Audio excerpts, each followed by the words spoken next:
Em primeiro lugar, bom dia e muito obrigado pelo convite de estar aqui.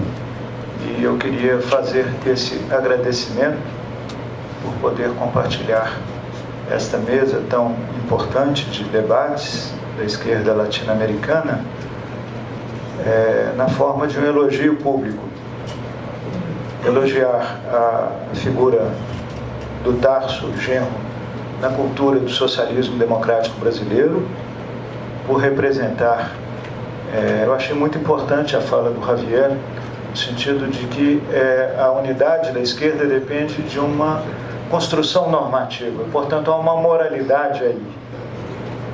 E é nesse sentido que eu estou fazendo um elogio público dessa moralidade que move o companheiro Tarso Genro, empenhado em constituir espaços de renovação da unidade da esquerda socialista democrática brasileira. Queria fazer também um elogio da Jandira, que nesses tempos duros e difíceis que nós estamos vivendo, representou na eleição mais importante que a esquerda foi para o segundo turno, esta moralidade aqui, mesmo que ela não tenha sido concretizada. Quero fazer o elogio público ao companheiro Guilherme Boulos, tem representado na luta dura de rua no Brasil essa moralidade da unidade, da luta contra esta contra-revolução neoliberal que está ocorrendo no Brasil. Penso que a sua liderança tem representado essa moralidade, esse desejo de unidade da esquerda brasileira nas duras lutas de rua que nós temos travado. Eu vou falar, então, vou fazer um diálogo conceitual com as questões postas aqui, a partir do meu lugar, estou fazendo 45 anos de militância na esquerda do PT, na fundação e na esquerda do PT, e como um marxista clássico que estuda teoria política, tentando desenvolver a agenda de refundação do marxismo posta pelo Gramsci na cena contemporânea, isto é, tentando pensar a cena contemporânea a partir das questões postas por essa proposta de refundação.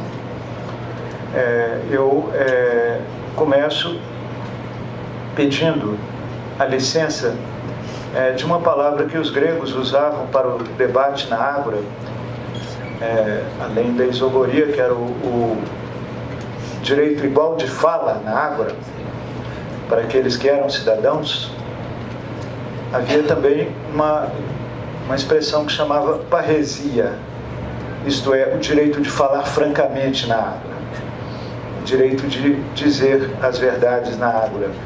E eu achei muito importante que nós devemos compartilhar não apenas o que há de positivo nas nossas experiências, mas também, e talvez principalmente, nesse momento difícil, o limite das nossas experiências. Eu penso, então, que a dificuldade da esquerda, ela certamente está, em alguma medida, na sua estratégia, mas eu acho que seria muito redutor, muito terceiro internacional, centrar na estratégia, como alguns companheiros fazem, dizendo que o problema foi uma estratégia de conciliação e nós deveríamos opor a essa estratégia de conciliação uma estratégia mais dura de combate. Há verdades aí, mas eu penso que o debate não deve se dar pela estratégia. Eu pensava, desde 2010, e foi assim que nós abordamos o debate, no interior do PT, que se tratava de diferenças programáticas, isto é, que os impasses de transformação, as conquistas, muitas conquistas históricas inéditas, mas os impasses de transformação que ficaram visíveis já no segundo governo Lula, deveriam ser objeto de um tratamento programático através do que nós chamamos, então, desde 2010, das diretrizes de uma revolução democrática no Brasil. Isto é, havia um impasse democrático, um impasse na democratização do poder que limitava o conjunto das transformações estruturais possíveis na democracia. Eu pensava que era isso, mas hoje é preciso dizer francamente que não era isso. Não era apenas um impasse programático. Porque não é possível que um partido de esquerda não tenha conseguido formar em seu Congresso uma maioria crítica a uma política abertamente neoliberal. Não se tratava mais, então, de uma mera divergência programática. Desde 2006, né, Tarso? Eu coordenei o programa contra a corrupção lançado em setembro de 2002, da candidatura Lula, que venceu a presidência. Eu propus o programa, coordenei o programa contra a corrupção, lançado em setembro de 2002 na OAB. Desde 2006, nós estamos trabalhando intensamente essa pauta dentro do PT. Eu soube recentemente que a comissão preparatória do Congresso estava discutindo se esse tema iria entrar na pauta ou não do Congresso marcado do PT. Isto é, o que eu estou querendo dizer é que, mais além de divergências programáticas, há uma crise de identidade da esquerda socialista democrática no Brasil. Há uma crise de identidade. A maioria que hoje organiza o PT, que tem organizado o PT, que é uma aliança do centro do PT com a direita do PT, faz do PT um partido de centro-esquerda e não um partido de esquerda. Certamente há muitos companheiros de esquerda no centro, mas o privilégio da aliança com a direita do partido faz com que o PT não seja um partido de esquerda, claramente, na democracia brasileira. E há hoje o espaço, então, na democracia brasileira, de um partido de esquerda, socialista e democrático, está vazio. É um casileiro vazio para a maioria da população brasileira.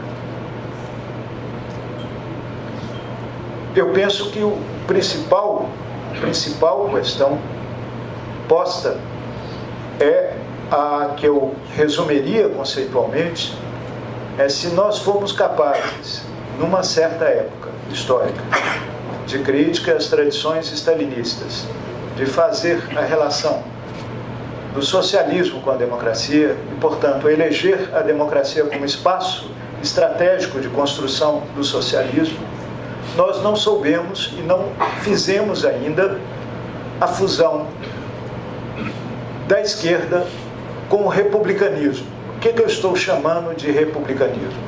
É uma ideia forte de liberdade, que é diversa, crítica da ideia de liberdade liberal e é capaz de denunciar a liberdade pregada pelos neoliberais como liberticida, isto é, como destruidora do mundo público da democracia. São esses, a liberdade dos nossos inimigos, que estão organizando a contra-revolução na América Latina. Esse conceito de liberdade, ele vincula, então, a ideia de autodeterminação, de autogoverno, com a ideia de autonomia da liberdade das pessoas. Ele liga uma coisa à outra. Portanto, a ideia da soberania popular não é para esta identidade apenas um princípio de fundação da democracia, da sua Constituição, mas é um princípio permanente de renovação da participação na democracia. Nós fomos derrubados do poder em 2016, mas no final de 2014, uma lei de participação enviada ao Congresso pelo governo Dilma, que continha um mínimo de ideia de participação, foi derrotada e criminalizada no Congresso Nacional. Nós já estávamos sendo derrotados numa ideia de democracia participativa. É esta linguagem do republicanismo que nos permitiria ter feito a crítica do gravíssimo processo de judicialização da política brasileira, que não é outra coisa senão retirar poder da soberania popular e passar para instâncias jurídicas não eleitas, como é na tradição liberal norte-americana. Se nós tivéssemos essa linguagem do republicanismo à mão, nós teríamos sido capazes de vincular a ideia de liberdade à ideia de igualdade, entendendo que toda desigualdade estrutural é uma ameaça e um impedimento à liberdade das pessoas. E, portanto, seríamos capazes de construir uma economia do setor público muito mais ampla, com muito mais vigor e com muito mais legitimidade do que fomos capazes de fazer. A nossa tragédia foi que na Argentina nós fizemos uma dura luta contra os neoliberais no Banco Central e derrotamos os neoliberais no Banco Central, mas a Argentina não tinha nenhum banco público de desenvolvimento. Aqui no Brasil nós tínhamos talvez o maior banco público de desenvolvimento, mas cedemos sempre o Banco Central aos neoliberais. E quem controla a finança nesse mundo de hoje impõe, condiciona fortemente a macroeconomia do desenvolvimento, certamente. Então nós não construímos uma linguagem pública de legitimação de uma economia do setor público a partir desta linguagem de luta na democracia contra os liberais e neoliberais. E, por fim, esta linguagem é muito importante, porque ela nos traz os temas da autonomia. O feminismo é a grande viagem de subjetivação da liberdade no mundo moderno, com todos os seus desdobramentos. E esta linguagem, então, nos traz esses temas contemporâneos do século XX, propostos pelo companheiro do Chile, que estão exatamente enquadrados nessa ideia de autogoverno e autonomia das pessoas. Criar um referente que possa se opor ao referente neoliberal do privatismo egocêntrico. Criar uma ideia de boa vida ligada a uma ideia de emancipação, de autonomia, de vida boa das pessoas, de vida em liberdade plena, né? Enfim, eu penso que a presença dos companheiros latino-americanos aqui, eu acho que eles deveriam vir para cá durante um tempo, porque nós precisamos desta gramática de frente, porque o PT, pelo seu protagonismo, pela sua centralização e pela liderança do Lula, que é um fenômeno histórico imenso, de imensa impregnação histórica, na verdade o PT não trabalhou a ideia de frente política. Ele dissolveu a ideia de frente política, né, no presidencialismo de coalizão, confundindo alianças necessárias para governar com alianças eleitorais, com alianças políticos programáticas. Então, não é apenas no âmbito político que se manifestou essa fragmentação da política, no âmbito da esquerda também. O PSOL não é um partido unificado, todos nós sabemos, mas marcado por graves dissidências internas, por 11 tendências. Mesmo aquele que se levantou como alternativa, marcado pela fragmentação. E se nós formos olharmos no movimento sindical, aumentou a fragmentação. Os movimentos sociais no campo no Brasil, que são tão importantes, são marcados pela fragmentação. Nós viemos de uma tradição corporativa da luta pelos direitos. Então, neste momento decisivo de luta contra uma PEC que ameaça todos os direitos, nós saímos na educação às ruas, mas não fomos capazes de sair na saúde às ruas, por exemplo. Ou com o movimento sindical não foi para as ruas, devido a essa tradição corporativa que segmenta e divide a luta pelos direitos globais. Então nós precisamos dessa gramática e precisamos aprender rapidamente com a experiência dos companheiros latino-americanos essa gramática, porque ela se faz necessária agora, nesse momento, agora. A segunda comentário que eu gostaria de propor também é conceitual, é o que está acontecendo conosco. Qual o conceito que organiza o que está ocorrendo na América Latina? Eu passei o primeiro semestre tendo labirintite, que, como você sabe, é um sintoma da vertigem do mundo. O mundo está vertiginoso demais e as mudanças foram bruscas demais. Vertigem. nós precisamos de alguns referentes conceituais. Por exemplo, o que ligaria esse Brexit, a vitória do Trump e o que ocorreu, que vem ocorrendo na América Latina? Giovanni Arrighi tinha nos proposto uma ideia de que esse espaço temporal, epocal, entre duas hegemonias, uma hegemonia que era e uma outra que não se instituiu, é uma dinâmica de caos sistêmico. Será que é isso? Será que é um caos, uma incapacidade das forças de coordenação do sistema mundo que estão se... E será que essa contra-revolução na América Latina é uma forma de nos sugar para dentro desse caos sistêmico? Nós que estávamos apartados com uma certa particularidade histórica, como o Perry Anderson anotou, que a América Latina estava vivendo um ciclo particular. Será que nós estamos sendo então arrastados para o centro desse caos sistêmico? Mas o que é que eu estou mesmo chamando de uma contra-revolução neoliberal? Eu estou falando de contra-revolução, concordando inteiramente, que não se tratam de derrotas eleitorais. O golpe no Brasil, ele junta três coisas: a derrubada ilegítima, ilegal, inconstitucional da presidenta Dilma, um programa de ataque ao Pacto Republicano da Constituição de 88 e visa até atingir o pacto vaguista das relações entre capital e trabalho. Portanto, ele se estende décadas para trás de destruição e décadas para frente de destruição. Não concordo, embora tenha elementos fortes e claros, concordo com a Jandira, quando ela fala do papel da comunicação, o papel das instâncias jurídicas no golpe, mas é preciso politizar o diagnóstico de quem está golpeando. Quem coordena o golpe é o PSDB. São as forças neoliberais. Há muitas divergências, há muitas tensões nesse grande bloco golpista, mas há uma força que coordena e que tem sido capaz de coordenar até agora.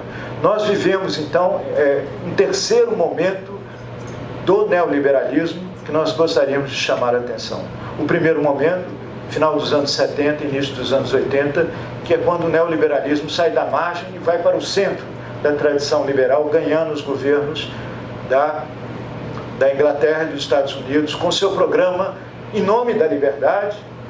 Olha o tema da liberdade. E com o programa do Estado Unido. Depois nós tivemos, nos anos 90, terceira via. O que foi a terceira via? Aí já não eram mais os republicanos com o programa neoliberal, era o Partido Democrata com o programa neoliberal, deixando para trás o seu keynesianismo do pós-guerra. Eram as sociais-democracias europeias deixando a sua identidade de Estado do bem-estar e aderindo aos programas do New Labour inglês. Então é um momento de desconstituição, é um segundo momento. Nós estamos vivendo o terceiro momento. O grande laboratório desse terceiro momento é os Estados Unidos. É uma concepção de ser livre e de estar na democracia, governando em nome das maiorias, contra as maiorias, em formas institucionais que sabotam as instituições do sufrágio, da soberania popular. Existe um livro que chama Desconstruindo o Demos, da Wendy Brown, que trata disso, chama A Revolução Silenciosa do Neoliberalismo.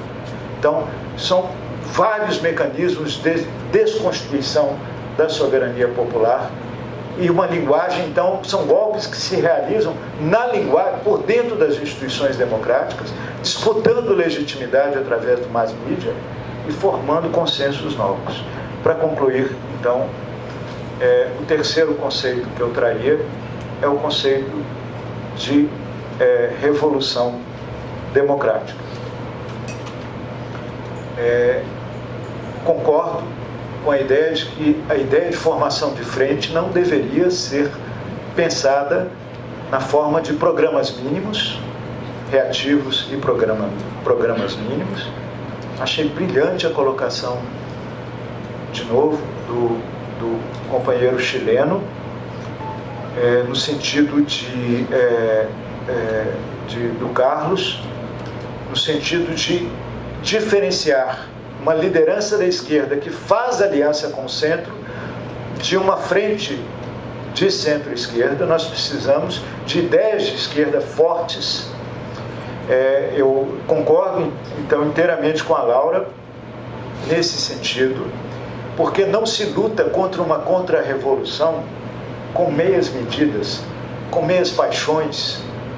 Eles estão mobilizando as paixões mais tristes, as paixões do ódio, do ressentimento, protofascistas, contra a esquerda, contra os negros. São formas de odiar, no Brasil, as maiorias, nem são formas de odiar as minorias. E se nós não formos capazes de despertar as paixões alegres, as paixões fortes da esquerda, da liberdade, da justiça e da fraternidade, nós não teremos capacidade de convocação, como diz o homônimo aqui do grande escritor alemão Thomas Mann. Aqui na abertura da mesa, Thomas Mann, né? Nós não teremos essa capacidade. Então, eu penso que essa questão da revolução democrática, ela se insere no plano da resistência democrática dos povos latino-americanos. O direito de resistência é um direito republicano, assegurado na Carta de Direitos da ONU. E ele é formulado, então, para concluir, a partir dessa ideia que o Evo Morales e o Álvaro Lineira têm nos proposto, que a melhor maneira de resistir à contra-revolução é através de uma dinâmica de revolução democrática que se manifesta hoje no Brasil através da reivindicação de eleições diretas, e se essa PEC 55 passar, pela construção de um novo pacto constitucional democrático no Brasil, que refunde uma república democrática avançada no nosso país, que constitucionalize novos fundamentos democráticos no país. Eu penso que a luta não está decidida, para concluir, utilizando instrumentos de cientista político. O governo Temer é ilegítimo. Nós ganhamos a batalha nacional e internacionalmente. O governo Temer é cada vez mais impopular. Ele deve chegar em março desse ano com 70% de péssimo e ruim. E ele é profundamente instável. Então, essa dinâmica frentista de esquerda, programática, identitária da esquerda, pode ainda levar a luta para um terreno de derrotar esses que articulam um processo histórico da contra-revolução no Brasil e na América Latina. São essas palavras, então. Eu termino com Manuel Bandeira. Manuel Bandeira, que é o nosso grande poeta brasileiro, dizia: eu não quero a lua cheia, eu quero apenas a lua nova. O que nós esperamos da esquerda latino-americana agora é a esperança nova.